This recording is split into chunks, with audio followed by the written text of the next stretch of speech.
Welcome to Call Center Help. It's your boy Drew. Please like, sub, share, comment, hit the bell. I'm dropping gems weekly. A little bit about me. I've done service, I've done sales, I've done job hunting, interviewing, quality assurance.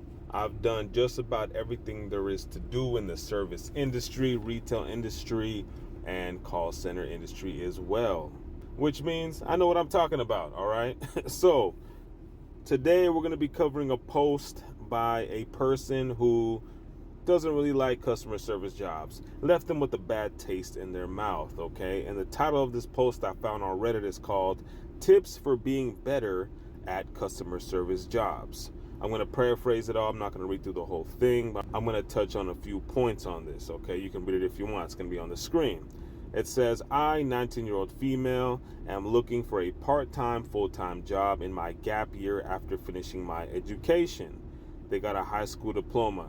But I obviously don't have a degree or university education, which means I can only apply for customer service jobs like cashier, retail, call centers, jobs that don't require formal education. Her issue is she does not know how to deal with angry customers, and she's an introvert, okay?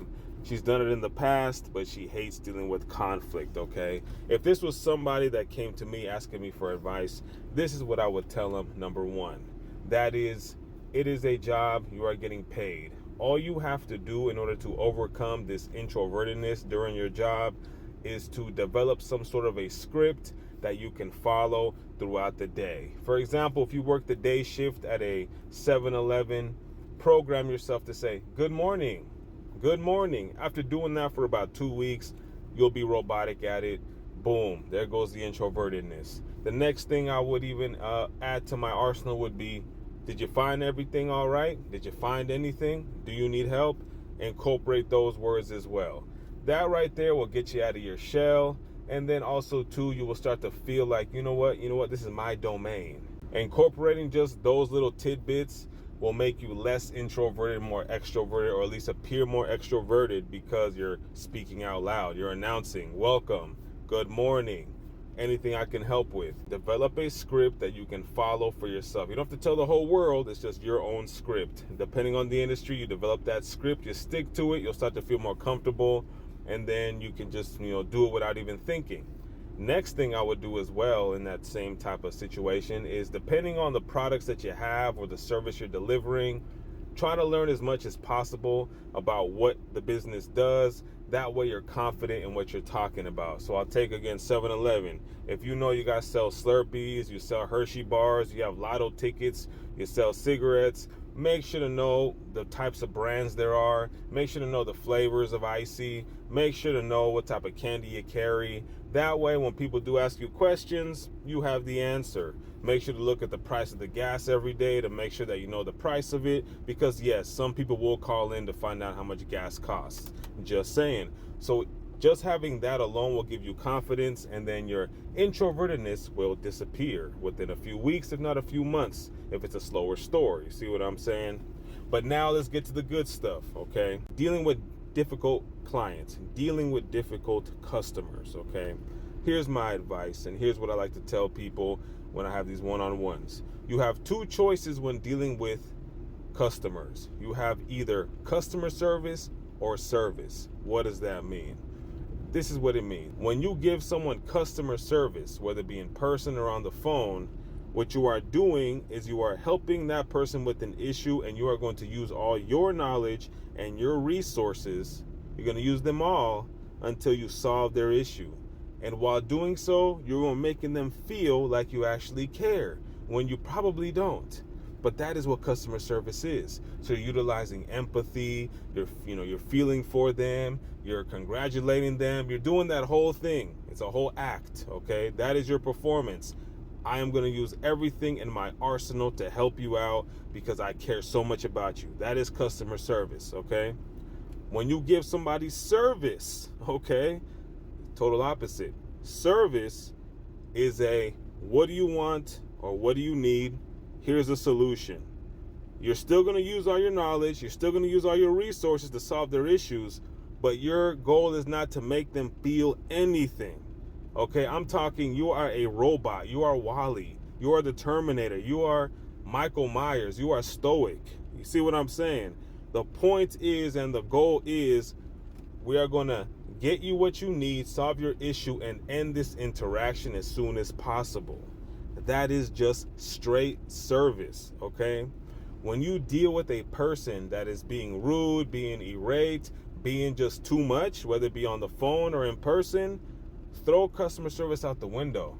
You want to give this person straight service, okay? If they call in already, hey, the pump doesn't work, the icy machine doesn't work, what's going on? I come here every day, the icy machine, da-da-da-da. They're losing their mind. Your goal now is to shut off customer service and give them straight service, okay? Which is this is the example. The gas isn't pumping. What's going on, man? This is my second time in here. What's wrong with you? I want my gas. Let me go ahead and check the pump really quick. Okay, I just fixed it. Go ahead and pump your gas now. If you have any issues, come back in. You see that? That is straight service. You see what I'm saying? Straight service. You are telling them, I hear you, I fixed it, or I hear you, here's another option. Anything else? You're not saying sorry, you're not saying my mistake, you're not doing none of that. They're getting straight service. In my opinion, I don't want to use filler words and waste their time. They're already hot, they're already heated. I don't want to de-escalate, especially if they're already escalated. If they're already super angry, why am I going to sit here and say, oh, I'm sorry, oh, empathy, oh, I'm sorry about that. That's going to get annoying. And I know some of these call center managers and folks are going to disagree with what I'm saying, but look, I've been in the industry for a long time, and I've also been on that receiving end of it. I don't want to hear a constant, I'm sorry. That's not fixing my issue. I'd rather have my issue fixed as soon as possible than having to hear somebody tell me that they're sorry, that they empathize with me. I don't care, especially if I'm angry. I don't care. Fix my issue. So, to this 19-year-old female on Reddit, once you get your script down, once you understand how to deliver customer service and service, guaranteed you can get a customer service job and you'll be able to overcome any rude customers. If the person is nice to you, cordial, whatever you want to call it, you give them customer service. If they get nasty, you give them straight service. You get straight to the point. It's like a dirty drug deal. I got 10 pounds. How much you got? 10K? Here you go. Thank you very much. Keep it pushing. You don't want to waste time. You don't want all these eyes on you going back and forth saying sorry. Oh, I empathize. Sorry. No, cut that out. It's a new time now. It's a new time. Forget the I'm sorries. Or how can we make it up to you? Keep this in mind, though. Straight service can't be used all the time. It's not a blanket for all industries. For example, if you're dealing with money, financials, stocks, equities, real estate, straight service, you can't really use it. You have to be more tactful, and I do have a video on the difference between customer service and straight service. So keep that in mind. It's not a blanket, but for the lower tier customer service, retail jobs, lower tier call center jobs, straight service can be used, okay? But that's all I got for you guys today. Please like, sub, share, hit the bell. Let me know what you guys think. I'm dropping gems weekly. This is your boy Drew, and I'm out of here.